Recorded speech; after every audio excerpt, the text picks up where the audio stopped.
In 1997, a young graduate walked out of university with a diploma, a mountain of confidence, and absolutely no idea how to manage a single dollar. He landed a good job, earned a steady paycheck, and within 5 years he was drowning in debt he could not explain. Nobody had ever taught him the difference between being paid and being wealthy. This story is not rare. It is the quiet reality behind millions of people who look successful on paper yet feel trapped underneath. So the real question is not how much you earn. The question is why so many people who earn a lot still end up with nothing to show for it. Stick with me because the answer to that question is going to change the way you see every paycheck you ever receive again. School teaches you algebra, history, and how to write an essay, but it rarely teaches you how money actually behaves once it enters your hands. Money is not just paper or numbers on a screen. It is a claim on value, a signal that you either created something worth having or that someone is willing to trust you with theirs. The economist's version of this idea goes back centuries to a simple truth that wealth is built when production exceeds consumption over time, not when income simply looks impressive. But most schools skip this lesson entirely, leaving graduates fluent in theory and illiterate in the one subject that follows them for the rest of their lives. Here is where things get interesting.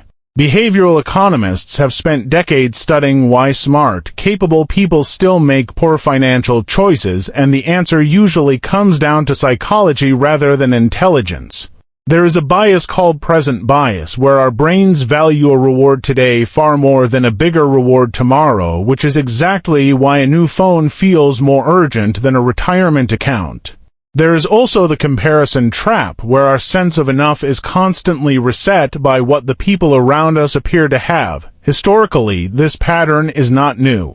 Even during the Gilded Age, newspapers wrote about wealthy families who lived far beyond their fortunes trying to outshine their neighbors, only to lose everything within a generation. The tools have changed, but the trap has not. But the surprising part is that escaping this cycle does not require a genius-level income. It requires a shift from chasing appearance to building assets, things that quietly work and grow even while you sleep.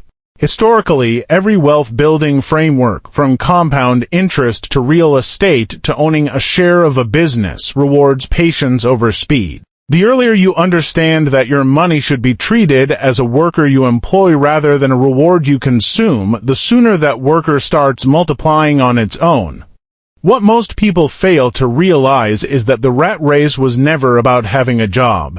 It is about the moment your expenses control your choices instead of the other way around. Break that cycle by becoming aware of where your money goes. Direct even a small portion of it toward ownership rather than consumption, and give it time. Because financial freedom was never a secret formula. It was simply a lesson school forgot to teach.